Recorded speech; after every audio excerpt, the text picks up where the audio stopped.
Bom dia, irmãos e irmãs, boa semana. Vamos ao nosso 8º estudo sobre a epístola de Paulo, Silvano e Timóteo aos Tessalonicenses. E vamos falar hoje nesse 8º estudo sobre a quinta marca de uma igreja ideal. E a quinta marca é que esta igreja ideal é uma igreja imitadora de Deus. Amém? Vamos ler 1 Tessalonicenses 1, verso 6, que diz assim: com efeito, vos tornastes imitadores nossos e do Senhor. No estudo passado, falamos que a quarta marca de uma igreja ideal é que esta igreja é uma igreja que imita aos apóstolos, aos homens que pela fé e longanimidade herdaram a promessa. Mas a igreja de Tessalonicenses, ela era também uma igreja imitadora do Senhor. E a palavra Senhor aqui é kurios, que significa um título atribuído a Deus e a Cristo. Aquele que governa a humanidade, autoridade sobrenatural. Senhor também indica que Deus é líder, que Deus é chefe, que Deus é quem governa. Ele é aquele que tem controle sobre propriedade. E a Bíblia está nos ensinando aqui em 1 Tessalonicenses 1,6 que a igreja se tornou imitadora do Senhor, deste ser sobrenatural, o ser sobrenatural mais poderoso e que existe. Este é Deus. Para aprofundarmos essa necessidade de sermos imitadores de Deus, do Senhor, eu gostaria que você abrisse sua Bíblia agora em Efésios capítulo 5, versículo 1 e 2. Efésios 5, versículo 1 e 2, diz assim a palavra: sede, pois, imitadores de Deus como filhos amados, e andai em amor, como também Cristo nos amou e se entregou a si mesmo por nós, como oferta e sacrifício a Deus em aroma suave. O apóstolo Paulo, que foi o escritor desta carta aos Efésios, ele está dizendo a eles que fossem eles imitadores de Deus, como filhos amados. Esse texto ele nos dá a oportunidade de entendermos até um pouco acerca da paternidade de Deus. Eu não gostaria de falar sobre tudo, porque esse é um tema amplo, muito rico, mas eu gostaria de falar algumas coisas aqui sobre esse tema. E para isso, para entendermos essa paternidade de Deus e aproveitarmos e deixarmos aqui alguns equívocos, algumas repetições de discursos de ódio, de discursos até de pessoas que não têm conhecimento da palavra de Deus e muitas vezes são grossas com aqueles que ainda não receberam o Senhor, né? Dizem que não são filhos de Deus. Então a gente vai entender e enriquecer um pouco esse nosso conhecimento sobre esse tema, né? Sede imitadores de Deus como filhos amados, né? Paulo então está sugerindo aos que são de Éfeso que eles são filhos amados, que eles são filhos de Deus. E a Bíblia, no livro de João, no capítulo 1, vamos abrir João 1, versículo 12. Você está com a sua Bíblia aí? Você tem andado com a sua Bíblia nesses estudos? Deixa ela do seu lado, tudo bem? E vai marcando já aí esses textos que nós estamos citando, porque na hora das respostas fica mais fácil para você. João 1,12 diz assim: mas a todos quanto o receberam, deu-lhes o poder de serem feitos filhos de Deus, a saber, aos que creem no seu nome. Então nós encontramos aqui duas coisas importantes nesse versículo sobre a paternidade de Deus. A todos que o receberam, João está falando acerca de Jesus, o Verbo de Deus. A todos quanto o receberam, a saber, aos que creem no seu nome, ele diz no final desse versículo. Duas coisas importantes de um filho de Deus. Nós nos tornamos filhos de Deus, nós somos feitos filhos de Deus a partir do momento que recebemos a Jesus, a partir do momento que cremos no Senhor Jesus. João capítulo 8, versículo 39 ao 44. Nós encontramos aqui mais dois itens importantes para quem é filho de Deus, para quem se considera filho de Deus. Isso comprova se de fato você é ou não, segundo o texto bíblico.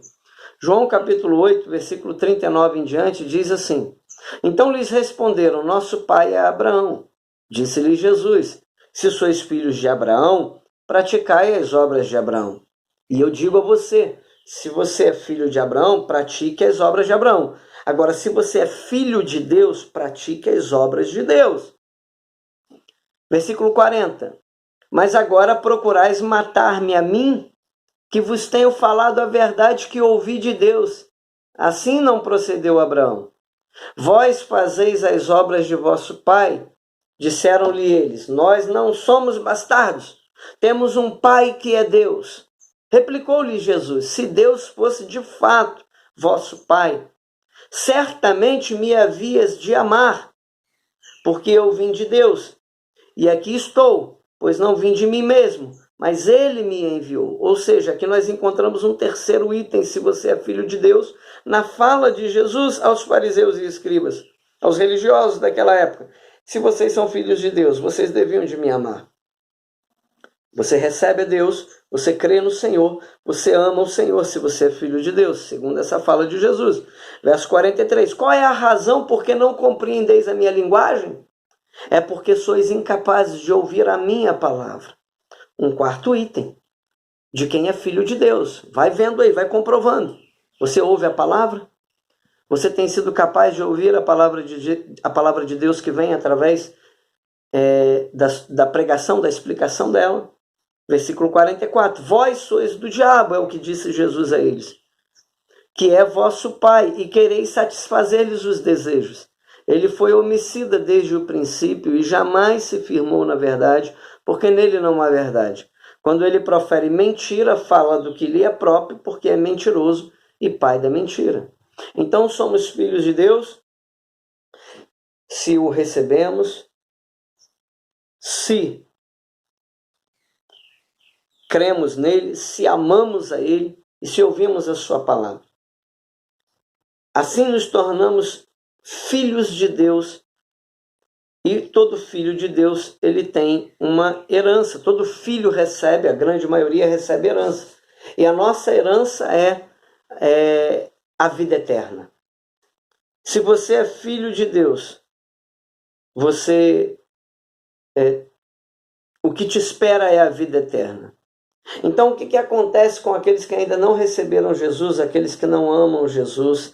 O que acontece com quem são de fato aqueles que não creem em Jesus, aqueles que não ouvem a sua palavra, são incapazes de ouvir a sua palavra, não gostam de ouvir a palavra de Jesus? O que acontece com eles? Eles também são filhos, mas são filhos pelo sentido da criação. São filhos por criação, mas não são filhos destinados à vida eterna. Isso é o que nos difere, porque todos somos filhos. Porém, alguns ainda não para a vida eterna, que é o caso desses que não recebem Jesus, que não creem em Jesus, que não amam a Jesus, que não ouvem a palavra de Jesus. Então nós podemos deixar a nossa grosseria de lado. E nós podemos ver as pessoas como filhos de Deus, porém alguns ainda não para herdarem a vida eterna. E outros sim, para a vida eterna. Porém há um quinto item importante se você é filho de Deus. Abre em Romanos 8,14. Romanos 8,14. Romanos capítulo 8, versículo 14 em diante diz assim: pois todos os que são guiados pelo Espírito de Deus são filhos de Deus. Ser guiado aqui, a palavra guiados aqui indica ser controlado, se mover pelo Espírito de Deus, ser dominado pelo Espírito de Deus, ser dirigido pelo Espírito de Deus, ser guiado. Então o Espírito guia. E se você é guiado pelo... Se o teu guia é o Espírito de Deus, você é filho de Deus. Se você está fazendo a vontade do Espírito, se você fala a vontade do Espírito, se você realiza a vontade do Espírito de Deus, você é filho de Deus. Esse é um quinto item, se você é filho, para entendermos a paternidade. E há uma herança. E Paulo diz aos Romanos aqui em Romanos 8, versículo 15, porque não recebestes o espírito de escravidão para viverdes outra vez atemorizados, mas recebestes o espírito de adoção, baseados no qual clamamos, Abba, Pai. O próprio Espírito testifica com o nosso espírito que somos filhos de Deus. Ora, se somos filhos, somos também herdeiros, herdeiros de Deus e co-herdeiros com Cristo. Se com Ele sofremos, também com Ele seremos glorificados. É nossa herança. A vida eterna é a nossa herança, é a herança de todo filho de Deus. E Paulo está dizendo aos Efésios no capítulo 5, versículo 1, sede imitadores de Deus como filhos amados.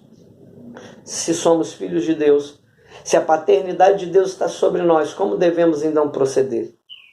Devemos proceder como Ele procedeu, como Cristo procedeu. E em Efésios 5, aqui nós concluímos, Efésios capítulo 5, ele disse no verso 2, e andai em amor, como também Cristo nos amou.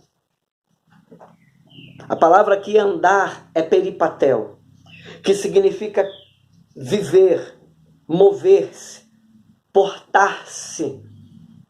Significa andar nas pisadas de Cristo, ou seja, andar em amor. Peripatel também significa imitar, fazer o mesmo que os outros fazem.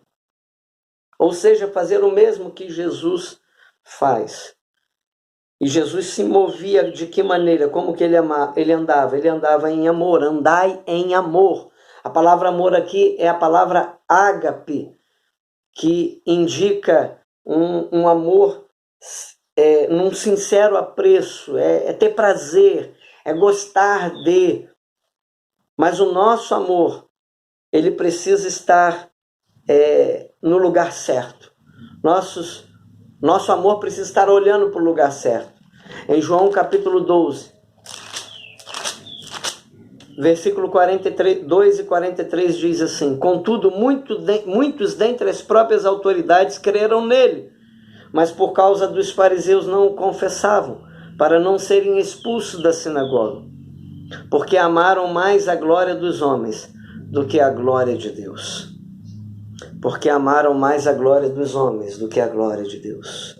Nós devemos amar a glória de Deus, nós devemos amar a Deus, nós devemos amar o Senhor. O nosso amor precisa estar no lugar certo. Os tessalonicenses se tornaram imitadores de Deus. E quem imita a Deus deve imitar a Deus como filhos amados. E nós estudamos nesse vídeo, nós estudamos e vimos ali 5 coisas importantes para quem de fato é filho de Deus. Como que um filho de Deus deve tratar os de fora, aqueles que ainda não são filhos para a vida eterna. Um filho de Deus deve andar como Cristo andou, e ele andou em amor. Que Deus nos abençoe. E que tenhamos nós também esta marca desta igreja, que a Igreja Metodista em Vargem Grande, na Prata e as demais igrejas espalhadas em nossa cidade, na cidade de Teresópolis, no estado do Rio de Janeiro, no nosso país, neste universo, que as igrejas tenham desta marca, as igrejas sejam imitadoras de Deus, sejamos nós imitadores de Deus. Deus os abençoe.